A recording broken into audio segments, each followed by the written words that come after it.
ओम नमः शिवाय।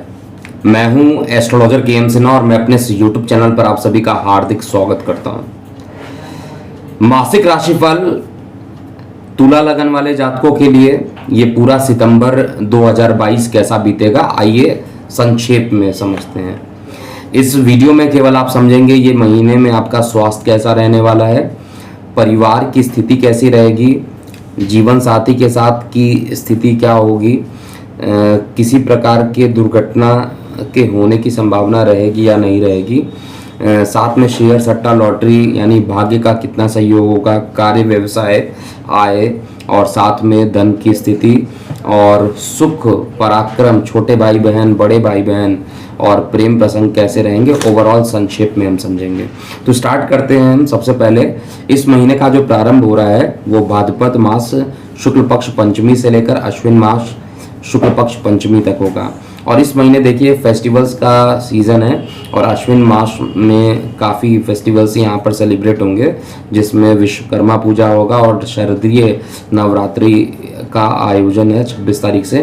तो जो शारदीय नवरात्रि रहेगा उस पर विशेष वीडियो में अलग से पोस्ट करूँगा। और इस समय जो ग्रहों की स्थिति आपके लगन के सापेक्ष बनी है, सबसे पहले उसको देखते हैं। आपके लगन में अर्थात तुला लगन है तो लगन में ही केतु विराजमान है।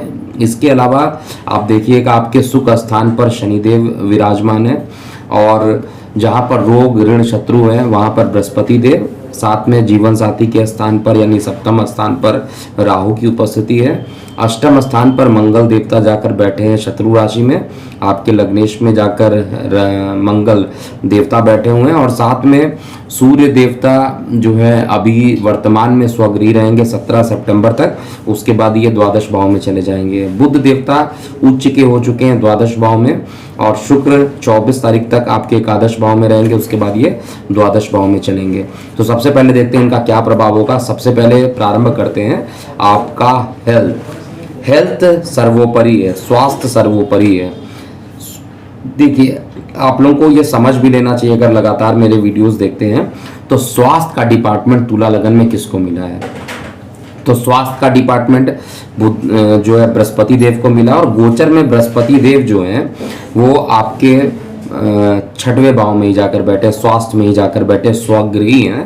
देखिए स्वगृही बृहस्पति देव का 6वें भाव में रहना जो है मैं बेहद खराब नहीं मानूंगा। विपरीत राजयोग की स्थिति भी कई बार यहाँ पर बन सकती है।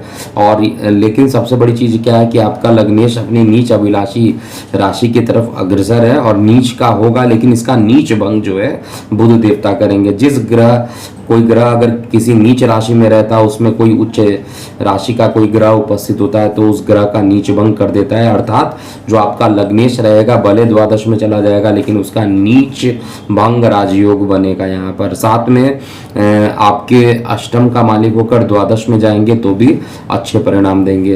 रोग ऋण शत्रु को लेकर स्थितियां बदल सकती हैं, मतलब पहले से खराब हो सकती हैं। रोग ऋण शत्रु इस समय बढ़ सकते हैं आपके।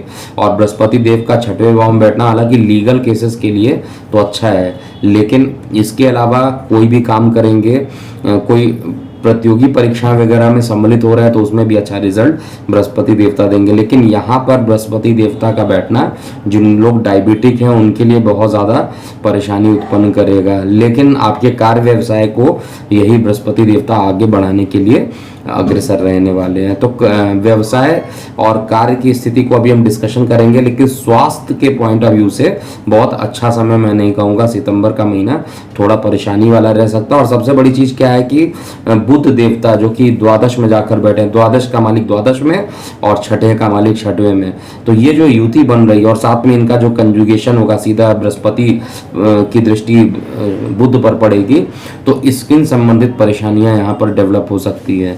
आपको पता होगा कि बुध और बृहस्पति जो होते हैं नैसर्गिक रूप से एक दूसरे से शत्रु होंगे और तात्कालिक रूप से भी शत्रुता ये निभाएंगे, तो काफ़ी अच्छा परिणाम यहाँ नहीं मिलने वाला है। थोड़ा सा बुध देवता की स्थिति अपने जगह पर सही है, बृहस्पति देवता की स्थिति अपनी जगह पर कुछ पॉइंट ऑफ व्यू से अच्छी है, लेकिन बृहस्पति का 6वें भाव में उपस्थित होना, जिनको लंबे समय से डायबिटिक की परेशानी है उनको अपनी हेल्थ रिलेटेड जो है परेशानियों से बचना चाहिए। पूरी कोशिश करना चाहिए कि आपको खाना खाते समय या अपने डाइट को लेकर काफ़ी सेंसिटिव होना चाहिए। योगा, प्राणायाम इत्यादि इस महीने लगातार करना चाहिए। वैसे भी फेस्टिवल का पूरा महीना है, तो अगर आप नवरात्रि इत्यादि में व्रत रखते हैं, अगर आपके अंदर सामर्थ्य है कि आप व्रत रख सकते हैं तो निश्चित रूप से रखना चाहिए।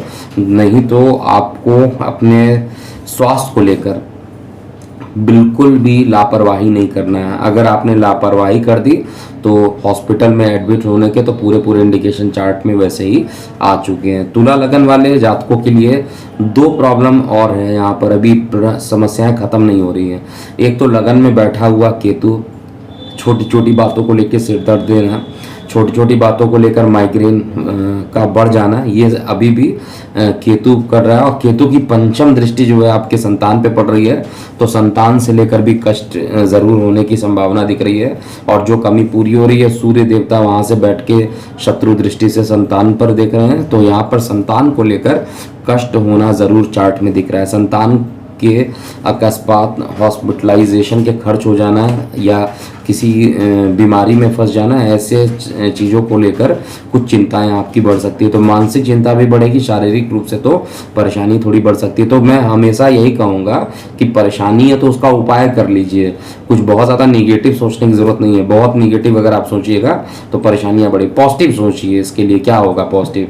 लेकिन जो होना है वो होकर रहेगा।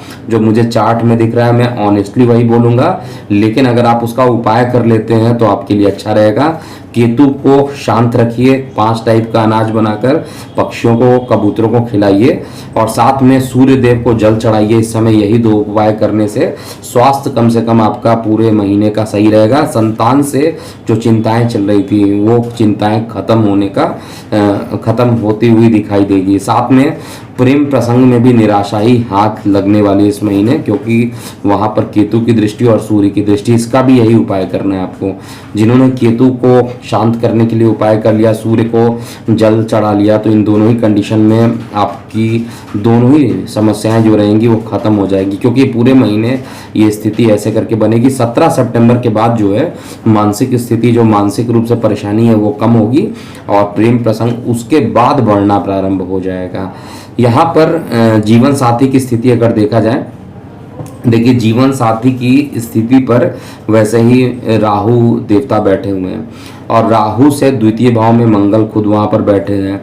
मंगल का अष्टम में होना इस लगन की कुंडली में सबसे खराब परिणाम देता है, अकस्मात दुर्घटना करा देना।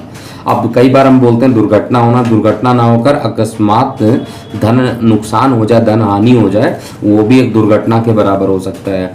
हो सकता है शेयर मार्केट में आपने पैसे लगाया, वो पैसे डूब जाए। हो सकता है किसी को आपने पैसा दिया इन्वेस्टमेंट के लिए, वो पैसा डूबे। तो इस समय किसी प्रकार का निवेश करने से बचिएगा, क्योंकि जो मंगल देवता यहाँ पर अष्टम में बैठे हैं, अकस्मात ये परेशानी भी उत्पन्न कर सकते हैं। तो यहाँ जो स्थिति अभी तक मैं देख रहा हूँ स्वास्थ्य को लेकर, वो स्थिति बहुत अच्छी नहीं दिखाई दे रही। इसके अलावा जो अकस्मात दुर्घटना होना, ये भी स्थिति बन रही है। लेकिन धन आएगा, इसकी गारंटी है। धन आपके पास आएगा, मेहनत भी आप ज़्यादा करेंगे। हालांकि छोटे भाई बहनों से किसी प्रकार को लेकर मतभेद हो सकता है।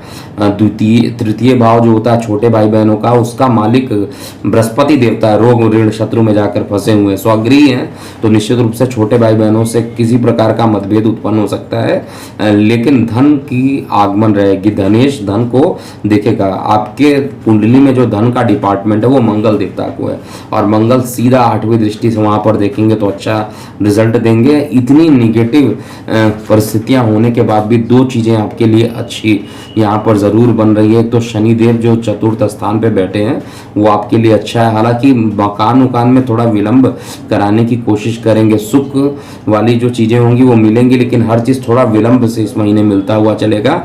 और लगन में शनि केतु की जो युति बनेगी, अर्थात जो शनि की जो 10वीं दृष्टि होगी सीधा केतु पर पड़ेगी, तो ये भी एक प्रकार से केतु और शनि की युति बनने के कारण मानसिक रूप से परेशानियां भी बढ़ सकती है। किसी बात को लेकर अंदर ही अंदर ज़्यादा परेशानी रहेगी, चाहे लेकिन फाइनेंस को लेकर स्थिति पहले से सुदृढ़ होगी।